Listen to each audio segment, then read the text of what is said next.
এই কলিযুগের এক কুলাঙ্গার ছেলে প্রতিদিন নিজের মাকে দিয়ে তার বউয়ের পা টেপাতো। সে বৃদ্ধা মাও তার ছেলে বৌমাকে এমন শিক্ষা দিয়েছিল যে তারা সারা জীবন সেটা মনে রাখতে বাধ্য হয়েছিল।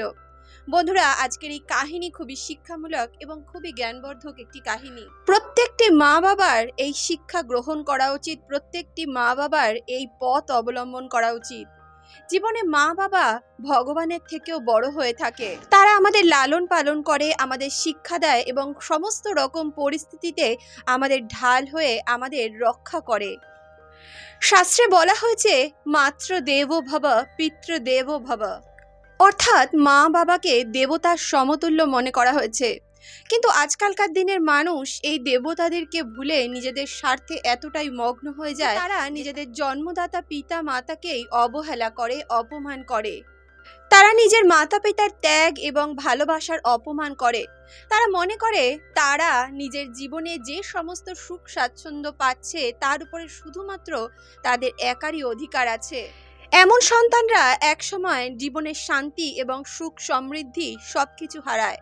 পুত্র সেই যে নিজের মাতা পিতার সম্মান করে, নিজের মাতা পিতার প্রতি নিজের কর্তব্যের পালন করে, নিজের কর্তব্যের নির্বাহ করে। যে পুত্র অথবা যে সন্তান এমনটা করে না, সে সন্তান বলার যোগ্যই নয়।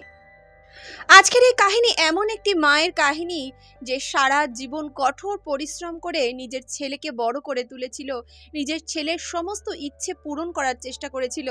কিন্তু বড় হওয়ার পরে ছেলে যখন বিয়ে করলো, তখন ছেলে বৌমা মিলে মায়ের সমস্ত ইচ্ছের ধ্বংস করেছিল। কাহিনী শুরু হয়েছিল অমৃতপুর নামক এক জায়গা থেকে, যেখানে গৌরী দেবী নামের এক ব্যক্তি নিজের ছেলে বৌমার সঙ্গে বাস করতেন। গৌরী দেবী জোয়ান বয়সে নিজের স্বামীকে হারিয়েছিলেন, কিন্তু তবুও তিনি নিজের ছেলে আনন্দকে কখনোই তার বাবার অভাব বুঝতে দেননি। কিন্তু সময় সম্পর্কের মাধুর্য বদলে দিল। গৌরী দেবী একজন বিধবা মহিলা ছিলেন। স্বামীর মৃত্যুর পর উনি নিজের ছেলে আনন্দকে খুব ভালোবাসা দিয়ে এবং খুব কষ্ট করে মানুষ করেছিলেন। ওনার স্বামীর একটি ছোট্ট চাষের জমি ছিল এবং উনি কিছু সেলাই ফোড়াইয়ের কাজ করতেন। স্বামীর চাষের জমিতে চাষ করে এবং সেলাই ফোড়াইয়ের কাজ করেই তিনি নিজের ছেলেকে পড়াশোনা শিখিয়েছিলেন। আজকে সেই আনন্দই পড়াশোনা শিখে এক বড় অফিসার হয়ে গেছিল। সে একটি বিশাল বড় মাল্টিন্যাশনাল কোম্পানিতে চাকরি করত। তার স্ত্রীর নাম ছিল রচনা। রচনাও আধুনিক স্বভাবের, আধুনিক চিন্তাধারার মহিলা ছিল এবং সেও নিজেও একটা কোম্পানিতে ছোটখাটো কাজ করত। কিন্তু সময়ের সঙ্গে সঙ্গে গৌরী দেবীর স্থান তার বাড়িতে অনেক বদলে যাচ্ছিল। এমনই একদিন সকালের সময় গৌরী দেবী যখন নিজের ছেলের জন্য চা বানিয়ে তার ঘরে প্রবেশ করলেন, আনন্দ নিজের খাটের উপর বসে বসে বই পড়ছিল। যখনই সে নিজের মাকে দেখলো, সে চিৎকার করে বলে উঠল, মা, তোমাকে বলেছি না তুমি আমার ঘরে আসবে না? আসার আগে একবার আমাকে জিজ্ঞেস করে তো আসতে পারো। সব সময় তো কাশতে থাকো, এদিক ওদিক কাশির গন্ধে আমার আর ভালো লাগে না। সারা ঘর গন্ধে গন্ধে ভরে যায়। তুমি যাওয়ার পর সমস্ত ঘর আমাকে স্যানিটাইজ করতে হয়। তুমি ঘরের এক কোণায় থাকতে পারো না? সারা ঘরে এইভাবে ঘুরে বেড়াও কেন? এটা তোমার গ্রাম নয়, এটা শহর। এখানে সব জায়গায় পরিষ্কার পরিচ্ছন্ন রাখতে হয়। এতটুকু কি তুমি বোঝো না? তখনই গৌরী দেবী কাঁদতে কাঁদতে বললেন, কিন্তু বাবা, আমি তো তোর জন্য সকালের চা নিয়ে এসেছিলাম। তখনই আনন্দ বলতে লাগলো, আচ্ছা ঠিক আছে, চা যখন এনেছো চাটা রাখো আর এখান থেকে তাড়াতাড়ি যাও। নিজের ছেলের এমন কড়া শব্দে গৌরী দেবীর বুকের ভেতরটা যেন ঝাঁঝরা হয়ে যাচ্ছিল। গৌরী দেবী যখনই চায়ের কাপটি নিয়ে আবারও রান্নাঘরের দিকে যাচ্ছিলেন, তখনই আনন্দ আবার চিৎকার করে বলে উঠল, এত ধীর গতিতে গেলে হবে? একটু পা চালিয়ে তাড়াতাড়ি যাও না ঘর থেকে। সেই সময় আনন্দ স্ত্রী রচনাও ঘরের ভিতর প্রবেশ করছিল। রচনা ফ্যাশনেবল ড্রেস পরেছিল এবং খুব সুন্দরভাবে সেজেছিল। তাকে দেখে মনে হচ্ছিল সারা রাত পার্টি করে সে খুব হাঁপিয়ে গেছে।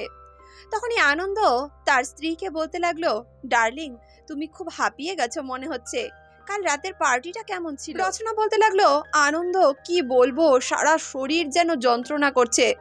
আমি কালকে সারা রাত এত এনজয় করেছি যে আজকে সারা দিন আমাকে ঘুমাতে হবে। আমি আর অন্য কোনো কাজ করতে পারবো না। সারা দিন যদি আমি রেস্ট না নিই তাহলে কালকে আমি আর অফিস যেতে পারবো না। তখনই আনন্দ বলল, তুমি এত চিন্তা করছো কেন? মা আছে তো, মা সব কাজ করে দেবে, তুমি একটু রেস্ট নাও। নিজের স্ত্রীকে নিজের পাশে বসিয়ে তার মাথায় হাত বুলিয়ে দিতে লাগলো। আর এদিকে গৌরী দেবী নিজের চোখে জল নিয়ে সেখান থেকে বাইরে বেরিয়ে গেলেন। তখনই রচনা গৌরী দেবীর উদ্দেশ্যে বলতে লাগলেন, এই বুড়িটা এখানে কি করতে এসেছিল সকাল সকাল? আনন্দ বলল, আমাকে চা দিতে এসেছিল, কোনো ব্যাপার না, তুমি রেস্ট করো।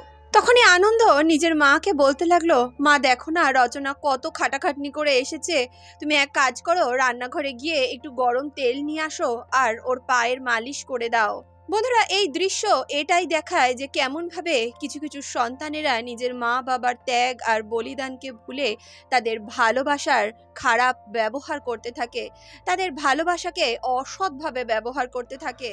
যে সন্তান নিজের মা বাবার সেবা করে না, তারা না তো এই লোকে সুখী থাকে আর না তো তারা পরলোকে গিয়ে সুখী থাকে। মা বাবা আমাদের জীবনের ভিত হয়ে থাকে, তাদের আদর করা, তাদের সম্মান করা আমাদের পরম কর্তব্য। কিন্তু যখনই সংস্কারের জায়গায় স্বার্থকে আমরা নিজের জীবনে বেশি গুরুত্ব দিতে শুরু করি, তখনই আমাদের জীবনের পতন শুরু হয়। গৌরী দেবীর মনে এই বিষয়টা ঘর করে গেল। তিনি ভাবতে লাগলেন, নিজের জীবনের এতগুলো দিন কি তিনি এই সমস্ত জিনিস দেখার জন্যই অতিবাহিত করেছিলেন? নিজের জীবনের এত মূল্যবান সময়গুলো তিনি এমন একটা ছেলের পিছনে খরচ করে দিয়েছিলেন যেই ছেলে ভবিষ্যতে তাকে অপমানিত করবে। কিন্তু গৌরী দেবী নিজের ছেলে বৌমাকে কিছুই বললেন না। তিনি রান্নাঘরে গেলেন এবং সামান্য তেল গরম করে নিজের বৌমার কাছে চলে আসলেন। কিন্তু ওনার বুকের ভেতরটা যেন রাগ আর দুঃখে ফেটে যাচ্ছিল।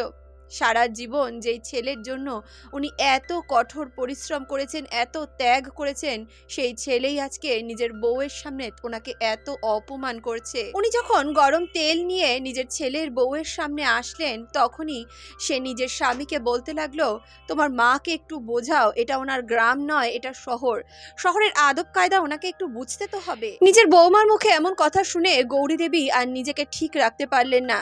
তিনি তাড়াতাড়ি নিজের বৌমার সামনে গিয়ে দাঁড়ালেন এবং তার গালে জোরসে একটা থাপ্পড় কষিয়ে দিলেন। থাপ্পড়ের আওয়াজে সমস্ত ঘর যেন গম গম করে উঠল। এদিকে আনন্দ আর রচনা তো হতবাক হয়ে গেল যে তার মা হঠাৎ করে এটা কি করলো। রাগে চোটে আনন্দ চিৎকার করে বলতে লাগলো, মা তুমি এটা কি করছো? তোমার এত বড় ক্ষমতা যে তুমি আমার স্ত্রীর গালে থাপ্পড় মারলে? তখনই গৌরী দেবী কোনো কথা না বলে নিজের ছেলের গালেও জোরসে একটা থাপ্পড় কষিয়ে দিলেন। তারপর রাগে কাঁপতে কাঁপতে তিনি বলতে লাগলেন, অনেক হয়েছে, তোমাদের এই অভদ্রতা আমি আর সহ্য করতে পারছি না। তখনই গৌরী দেবী বলতে লাগলেন, তোমাদের মধ্যে একটুও লজ্জা নেই যে এত বৃদ্ধ একজন মানুষকে দিয়ে তুমি তোমার বউয়ের পায়ে তেল মালিশ করাবে? লজ্জা শরম সবকিছু দেখছি তুমি জলাঞ্জলি দিয়েছো। তখনই রচনা বলতে লাগলো, শাশুড়ি মা আপনি একটু বেশি বেশি কথা বলছেন, নিজের মুখ একটু সামলে কথা বলুন। এত বছরের দুঃখ কষ্ট অত্যাচার গৌরী দেবী আর সহ্য করতে পারছিলেন না। উনি আবারও রচনার গালে জোরসে একটা থাপ্পড় কষিয়ে বলতে লাগলেন, তোমাকে আমি অতিরিক্ত বেশি অধিকার দিয়ে দিয়েছিলাম, তার জন্যেই তুমি আজকে আমার মাথায় চড়ে নাচছ। না তো তুমি আমার সংস্কৃতি বোঝো আর না তো আমার সংস্কার বোঝো। 4টে বই পড়ে নিয়ে নিজেকে অনেক বিদ্বান মনে করছো। তুমি জানো আসল শিক্ষা কাকে বলে? 4টে বই পড়ে নিজের সভ্যতা পর্যন্ত তুমি ভুলে গেছো। তোমাকে যদি আরো 4টে থাপ্পড় মারি তাহলে তোমার সমস্ত নকল ঢং বেরিয়ে বাইরে চলে আসবে। তারপর তিনি আনন্দের দিকে তাকিয়ে বলতে লাগলেন, এ তোমার বউ বলে নিজের বউয়ের সম্মান রক্ষা করতে গিয়ে নিজের মাকে অসম্মান করবে? তুমি এত বড় মানুষ হয়ে যাওনি। মনে রেখো, এই বাড়িটা এখনো আমার বাড়ি। তুমি যেই বাড়িতে দাঁড়িয়ে আছো, যেখানে দাঁড়িয়ে এত বড় বড় কথা বলছো, সেটা আমার বাড়ি, আমার প্রপার্টি। সুতরাং এত বড় কথা তুমি বলো না। আজকে আমার সর্দি কাশিকে তুমি সংক্রমণের কারণ বলছো, কিন্তু যখন ছোটবেলায় তোমার সর্দি কাশি হতো, জ্বর হতো, তখন তো আমি কখনো নিজের থেকে তোমাকে আলাদা করিনি। সারা রাত জেগে জেগে আমি তোমাকে সেবা শুশ্রূষা করতাম, ঠাকুরের কাছে তোমার জন্য প্রার্থনা করতাম, আর আজকে সেই মাকেই তুমি নিজের থেকে এত দূরে সরিয়ে দিয়েছো। আনন্দ আর রচনা সেখানে দাঁড়িয়ে দাঁড়িয়ে সমস্ত দৃশ্য দেখছিল, কিন্তু গৌরী দেবীর চোখ থেকে তখনও অনবরত জল ঝরে পড়ছিল। উনি আর আজকে নিজেকে সামলাতে পারছিলেন না। ওনার মনের সমস্ত দুঃখ কষ্ট যেন একবারে বাইরে বেরিয়ে আসছিল। তোমরা নিজেদেরকে শিক্ষিত বলো, কিন্তু এমন শিক্ষার কি দাম, কি মূল্য যে শিক্ষা গ্রহণ করার পর তোমরা নিজের বাবা মাকে ছোট করছো, বাবা মাকে অপমানিত করছো? এমন শিক্ষা গ্রহণ করার থেকে তো মূর্খ থাকা অনেক ভালো। অশিক্ষিত লোকেরা তোমাদের থেকে ঢের ভালো হয়। কমসে কম তারা নিজেদের বাবা মাকে সম্মান করতে জানে, নিজেদের সংস্কৃতিকে ধরে রাখতে জানে। গৌরী দেবী দৃঢ় স্বরে বললেন, আমি কি সারা জীবন এত কষ্ট এই কারণে করেছিলাম যে বড় হওয়ার পর আমি তোমার মুখ থেকে এত অপমান সহ্য করব, আমি এত অত্যাচার সহ্য করব? গৌরী দেবী এমনটা বলছিলেন আর তিনি অঝরে কেঁদে চলেছিলেন। সমস্ত ঘর স্তব্ধ ছিল। ঘরে যেন একটা নিস্তব্ধতা বিরাজ করছিল। আনন্দ আর রচনা দুজনে এক কোণায় চুপচাপ দাঁড়িয়েছিল আর নিজের মায়ের এই সমস্ত কথা শুনছিল। জীবনে প্রথমবার গৌরী দেবী এত রাগ দেখিয়েছিলেন, আর এই রাগ ওনার এত বছরের অপমান আর উপেক্ষার প্রতিচ্ছবি ছিল। গৌরী দেবী যখন নিজের ছেলে বৌমাকে এই সমস্ত কথা শোনালো, তখন তার ছেলে বৌমা এটা ভাবতেই পারছিল না যে উনি এত বড় বড় কথা ওদেরকে বলবেন। কারণ সারা জীবন উনি চুপচাপ ওদের কথা শুনে গেছিলেন, ওরা যা বলেছিল উনি তেমনটাই মেনে চলেছিলেন। কিন্তু আজ ওনার মুখ থেকে এমন কথা শোনার পর তারা এটা বুঝতে পারলো যে গৌরী দেবীও নিজের অপমানের প্রতিশোধ নিতে জানে, নিজের হয়ে কথা বলতে জানে। গৌরী দেবী এক কোণায় দাঁড়িয়ে অঝরে কেঁদে চলেছিলেন আর চিৎকার করে করে নিজের মনের দুঃখ বলে চলেছিলেন। ওনার জীবনের এটা কঠোর সত্যতা ছিল যে নিজের স্বামীর মৃত্যুর পর নিজের ছেলেকে উনি একাই মানুষ করেছিলেন। উনি সারা দিন রাত কঠোর পরিশ্রম করে আনন্দকে পড়াশোনা শিখিয়ে মানুষের মতো মানুষ করেছিলেন। তারপর ছেলেকে বিয়ে দিয়েছিলেন। ভেবেছিলেন বৌমা বাড়িতে আসলে ওনার একাকিত্ব কিছুটা দূর হবে, কিন্তু উনি যেটা ভেবেছিলেন সেটা আদৌ সঠিক ছিল না। কারণ রচনা বাড়িতে আসার কিছুদিনের মধ্যেই বাড়ির পরিবেশ একেবারে অন্যরকম করে ফেলেছিল। নিজের শাশুড়িকে সে খুবই অত্যাচার করত, খুব খারাপ কথাবার্তা বলতো। ছোটখাটো দরকারের জন্য গৌরী দেবীকে নিজের বৌমার কাছে হাত পাততে হতো। এমনই একদিন আনন্দ আর রচনার বিবাহ বার্ষিকী ছিল। বাড়িতে অনেক আনন্দ অনুষ্ঠান হচ্ছিল, অনেক লোকজনকে তারা ইনভাইট করেছিল। সমস্ত ঘরবাড়ি আলো দিয়ে সাজানো হয়েছিল, ফুল দিয়ে সমস্ত ঘরবাড়ি ডেকোরেশন করা হয়েছিল। কিন্তু গৌরী দেবীকে একটি অন্ধকার ঘরে চুপচাপ বসে থাকতে বাধ্য করা হয়েছিল। গৌরী দেবী যখন নিজের ঘরে ঘুমিয়েছিলেন, তখনই 4-5 জন লোক ওনার ঘরে ঢুকলো এবং উনি যে চৌকির উপর ঘুমিয়েছিলেন সেই চৌকিটাকে 4 জনে মিলে ধরে একটু দূরে সরিয়ে দিল। গৌরী দেবী হকচকিয়ে ঘুম থেকে উঠলেন আর তাদেরকে জিজ্ঞেস করলেন, তোমরা কে? এইভাবে আমার খাটটাকে কেন সরাচ্ছ? ওনাদের মধ্যেই একজন গৌরী দেবীকে বলতে লাগলো, মাসিমা এই ঘরের ফ্যানটা খুলতে হবে, তাই আপনার খাটটা একটু সরিয়ে দিলাম। গৌরী দেবী তাদের জিজ্ঞেস করলেন, কে পাঠিয়েছে তোমাকে? তারা বলল, আপনার বৌমাই এখানে পাঠিয়েছে। সঙ্গে সঙ্গে রচনা ওনার ঘরে প্রবেশ করলো আর বলতে লাগলো, আরে তাড়াতাড়ি কাজবাজ করো, বারান্দায় ফ্যানটা লাগাতে হবে, এত সময় লাগছে কেন তোমাদের একটা ফ্যান খুলতে? কিছুক্ষণের মধ্যে সমস্ত গেস্ট চলে আসবে, এখনো যদি ঘরের ডেকোরেশন ঠিকঠাক ভাবে না হয় তাহলে কি হবে? তখনই গৌরী দেবী বলতে লাগলেন, বৌমা এই ফ্যানটা কেন খুলছো? এই গরমের মধ্যে আমি কিভাবে থাকবো? একটা ফ্যান যদি না থাকে তাহলে আমি ঘরের ভিতর থাকবো কি করে? তখনই রচনা বলতে লাগলো, আপনার এই ঘরে থাকতে হবে না, ওই যে পাশের যে ঘরটা রয়েছে সেই ঘরে গিয়ে থাকুন, ওখানে ফ্যান ট্যানের দরকার নেই, বড় জানালা আছে, জানালা দিয়ে ভালো হাওয়া ঢোকে। এমনিতেই 2 দিন আগে তুমি আমার খাটটাকে সরিয়ে দিয়ে এইভাবে চৌকি পেতে দিয়েছো। আমার কোমরে এত যন্ত্রণা হয়, তবুও আমাকে এই কাঠের শক্ত চৌকিতেই ঘুমাতে হয়, আর তার উপরে তুমি এখন আবার ঘরের ফ্যানও খুলে নিচ্ছ। তখনই রচনা বলতে লাগলো, তুই 3 বেলা খাওয়া দাওয়া পাস না, ওটাই তোর পক্ষে অনেক, এর থেকে বেশি কিছু চাইবি না। জানিস তো লাইটের বিল কত টাকা আসে? তুই তো শুধু একটা কোনায় পড়ে থাকিস আর সারা দিন শুয়ে শুয়ে নিজের জীবনের মজা নিয়ে চলেছিস। জানিস লাইটের বিল দিতে কত টাকা খরচা হয়, কত কষ্ট করতে হয়? এমনটা বলেই রচনা গৌরী দেবীকে ওই ছোট্ট অন্ধকার ঘরে নিয়ে গেল এবং বাইরে থেকে ছিটকানি দিয়ে দিল। সারা ঘরে অনেক লোকজন ছিল, অনেক আনন্দ অনুষ্ঠান হচ্ছিল, সকলে মিলে পার্টি করছিল, মজা করছিল। এদিকে গৌরী দেবী গরমের মধ্যে ছটফট করছিলেন। না তো সে ঘরে একটা পাখা ছিল আর না তো একটা ভালো জানালা ছিল যা দিয়ে হাওয়া ঘরের ভেতরে প্রবেশ করত। আনন্দ আর রচনার রিসেপশনে অনেক লোকজন ইনভাইটেড ছিল। তাদের খাওয়ার দাওয়ার ব্যবস্থা করার জন্য যে ঠাকুর এসেছিল, যিনি রান্নাবাড়ি করছিলেন, তিনি হঠাৎ করে রচনাকে বললেন, ম্যাডাম আমার যে সহায়ক রয়েছে সে আজকে আসেনি, হঠাৎ করে সে অসুস্থ হয়ে পড়েছে।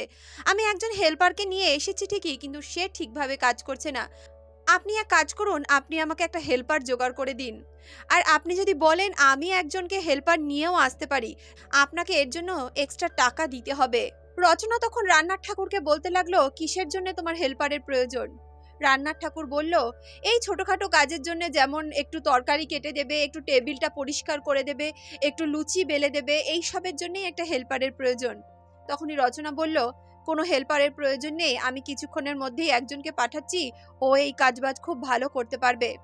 এমনটা বলেই রচনা সেই অন্ধকার ঘরের দরজাটা খুলল এবং ভেতরে গিয়ে নিজের শাশুড়িকে বলতে লাগলো, রান্নাঘরে যা, আর গিয়ে দেখ যে রান্নার ঠাকুর কি কি কাজ করতে বলছে সেগুলো তার হাতে হাতে করে দে। এমনটা বলে সে গৌরী দেবীকে বাধ্য করলো রান্নাঘরে যাওয়ার জন্য। যখন রান্নার ঠাকুর দেখলো যে একজন বৃদ্ধ মহিলা তার হেল্প করার জন্য এসেছে, তখন তিনি রচনাকে বলতে লাগলো, এটা আপনি কি করলেন? উনি কি এই সমস্ত কাজ করতে পারবেন নাকি? এত ভারী ভারী বাসন ওঠানো নামানো, এত তরকারি কাটা, উনি এগুলো করতে পারবেন? রচনা বলল, আপনার থেকে ভালো করে দিতে পারবে ও, অত চিন্তা করবেন না, ওনাকে বলুন কি কি করতে হবে, ও ঠিকঠাক সব করে দেবে।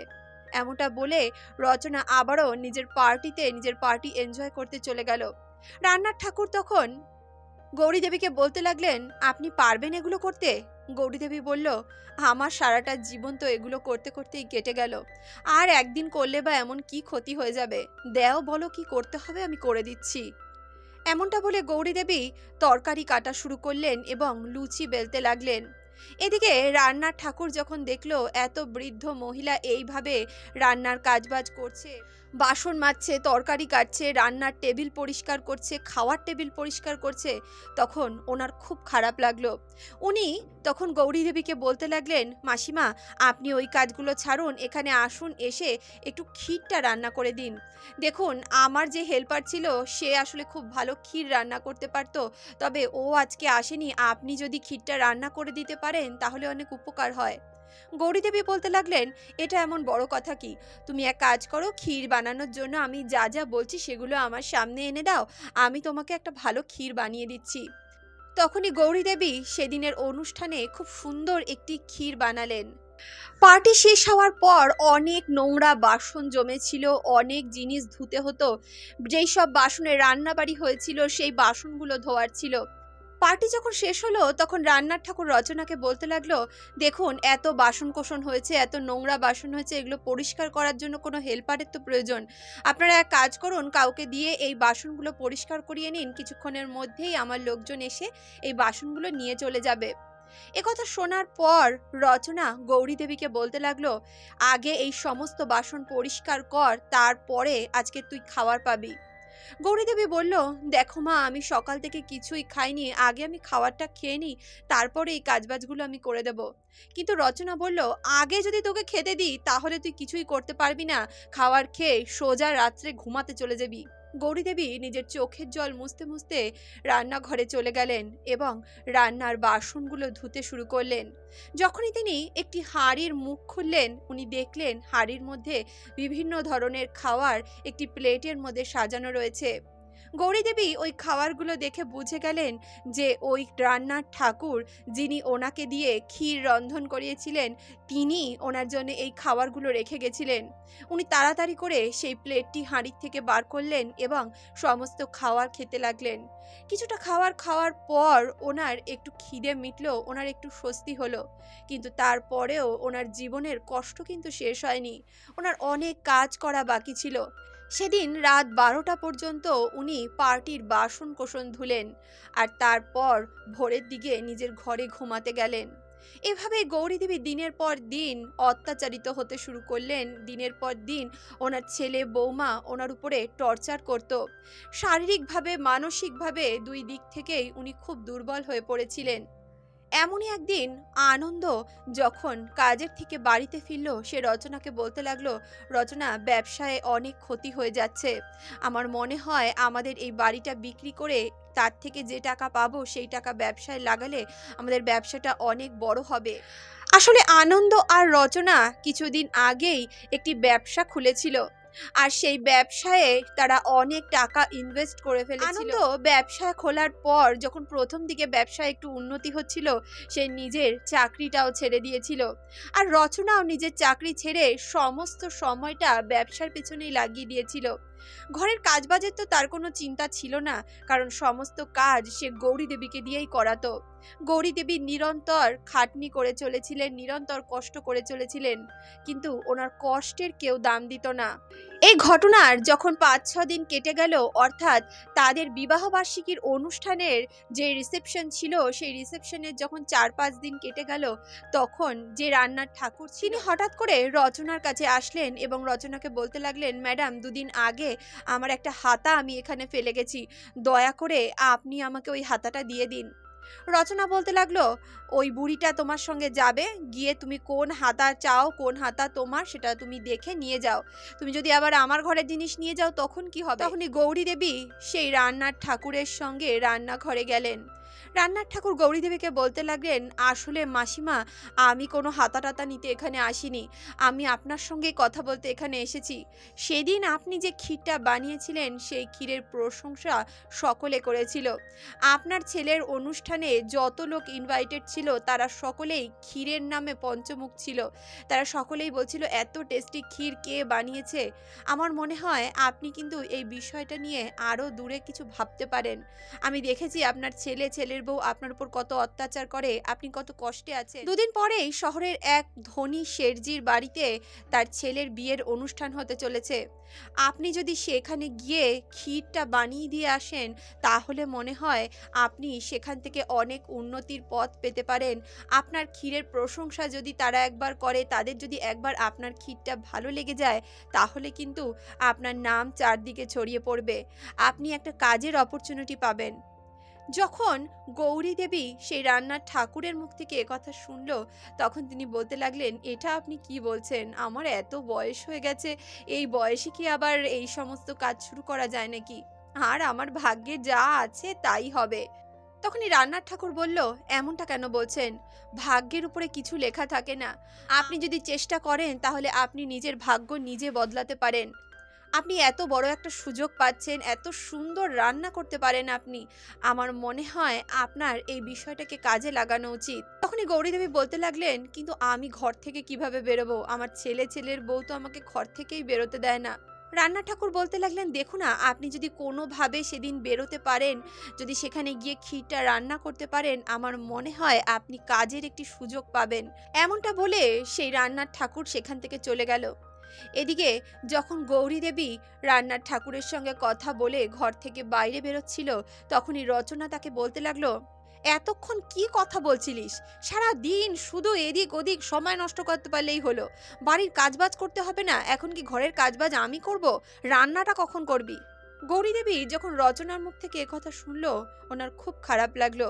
এদিকে আনন্দ তখনই ঘরে এসে নিজের মাকে একইভাবে বকাবকি করতে লাগলো।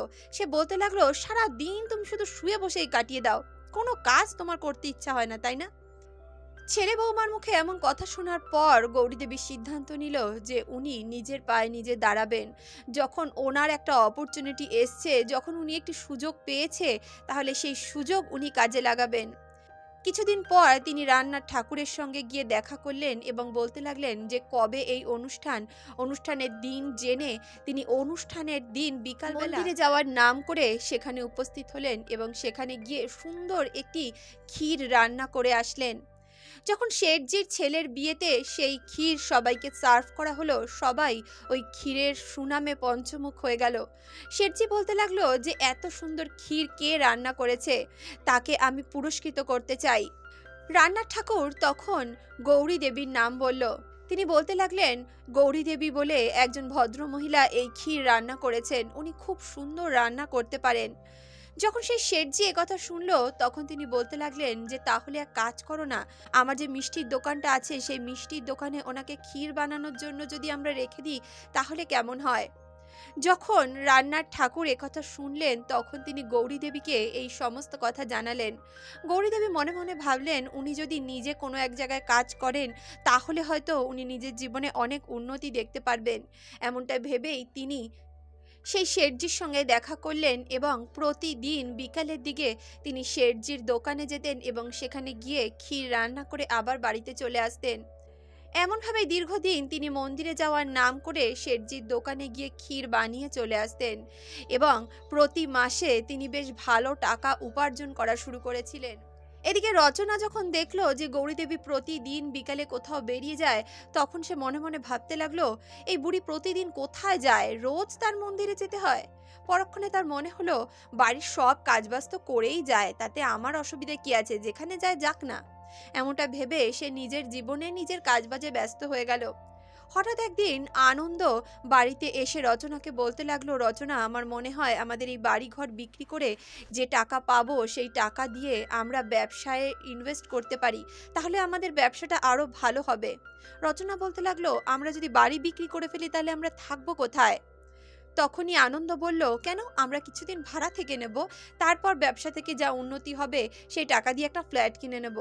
রচনা বলল, তাহলে তোমার মাকে কোথায় রাখবে?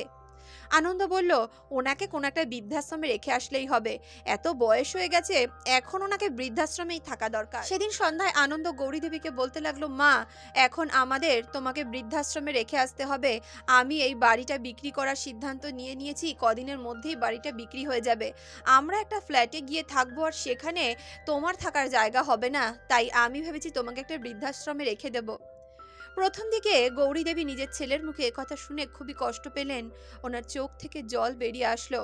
কিছুক্ষণ ভাবনা চিন্তা করার পর গৌরীদেবী বললেন, আমাকে তুই 15টা দিন সময় দে, 15 দিনের মধ্যে আমি নিজের কোনো না কোনো ব্যবস্থা ঠিক করে নেব। তখনই আনন্দ বলল, হ্যাঁ, 15 দিন কেন, তুমি 1 মাস সময় নাও, 1 মাসের আগে তো আর বাড়িঘর বিক্রি হচ্ছে না। গৌরীদেবী তখন শেঠজির সঙ্গে এই বিষয় নিয়ে কথা বললেন। তিনি বললেন, শেঠজি, আপনি যদি আমাকে থাকার কোনো জায়গা দেন তাহলে খুব উপকার হবে। শেঠজি তখন বলতে লাগলো, গৌরীদেবী, আপনি এত টেনশন করছেন কেন, আমি আপনাকে থাকার ব্যবস্থা করে দেব, আপনি আমাদের দোকানের পাশে যে ছোট্ট বাড়িটা রয়েছে সেখানে থেকেই আপনি নিজের কাজবাজ শুরু করতে পারেন, কোনো চিন্তা নেই, আপনি কোনো চিন্তা করবেন না। তখন শেঠজি গৌরীদেবীর স্যালারি আরও বাড়িয়ে দিল।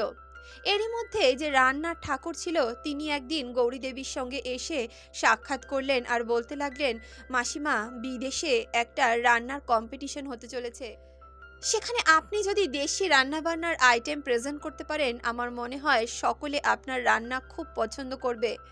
গৌরীদেবী প্রথম দিকে বলতে লাগলেন, আমি তো শেঠজির কাছে কাজ করি, ওনার কাছ থেকে কিভাবে আমি এইভাবে চলে যাব। তখনই রান্নার ঠাকুর বলল, আপনি কোনো চিন্তা করবেন না, আমি শেঠজির সঙ্গে কথা বলে নেব, বেশি দিনের তো ব্যাপার না, মাত্র 1 মাসেরই ট্রিপ।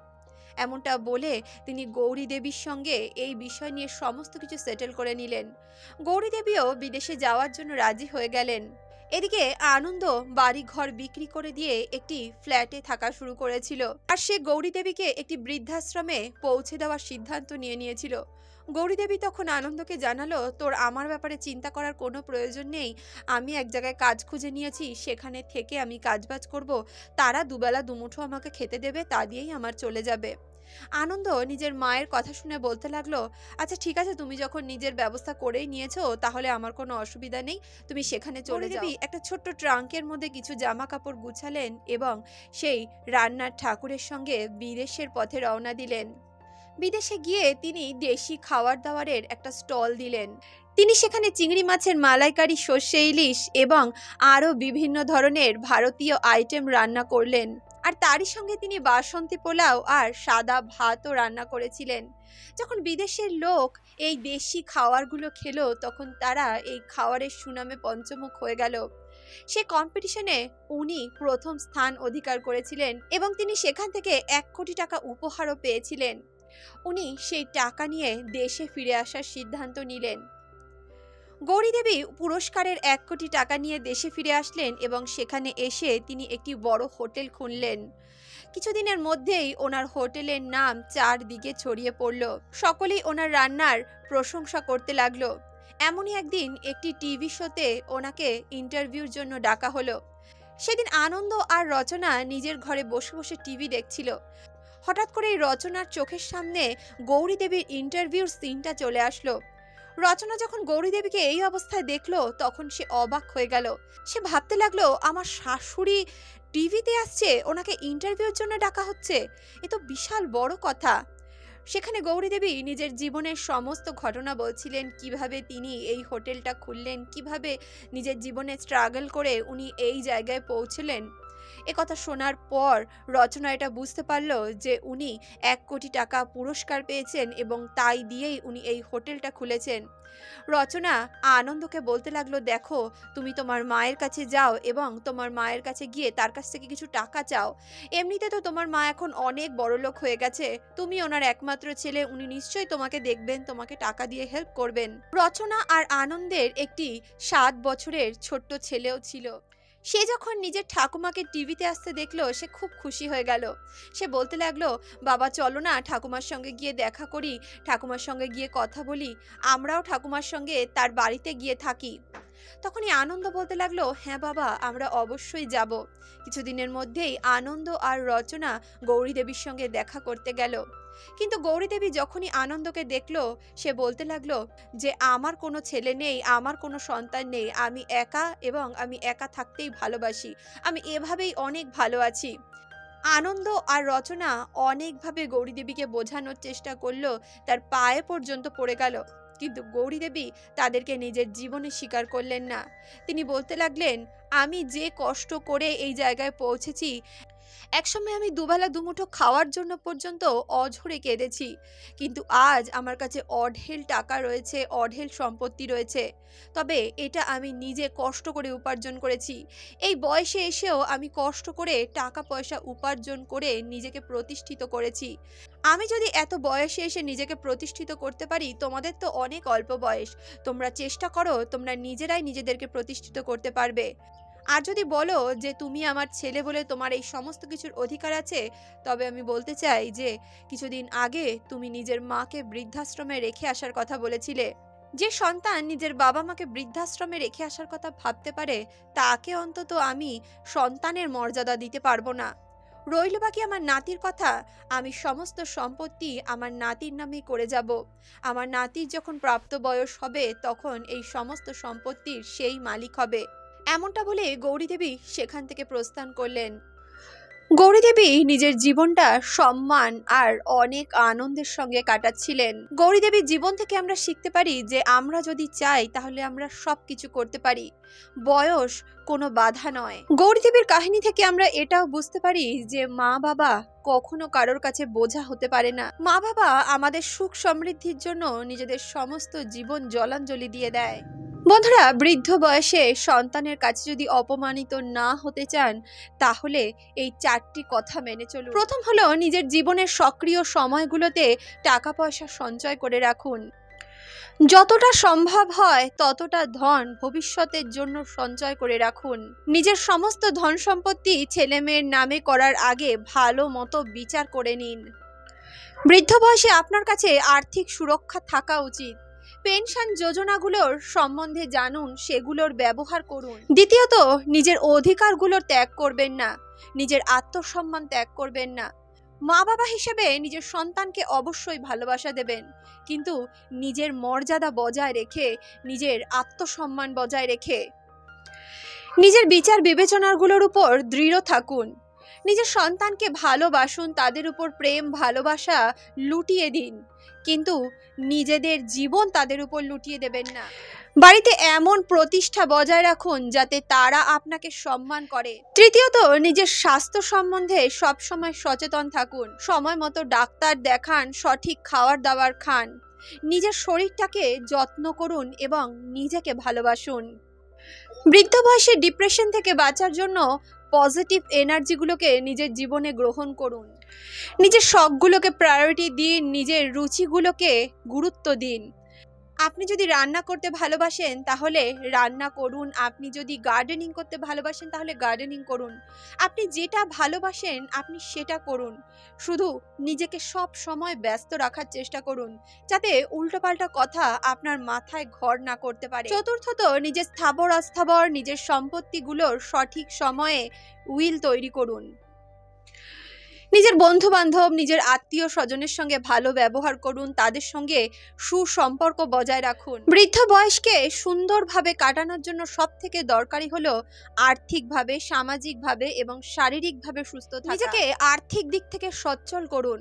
কারণ যারা আর্থিক দিক থেকে সচ্ছল তাদের কখনো কেউ অপমান করার সাহস করতে পারে না। তাহলে বন্ধুরা, আজকের এই কাহিনী, আজকের এই প্রসঙ্গ আপনাদের কেমন লাগলো কমেন্ট বক্সে অবশ্যই লিখে জানাবেন।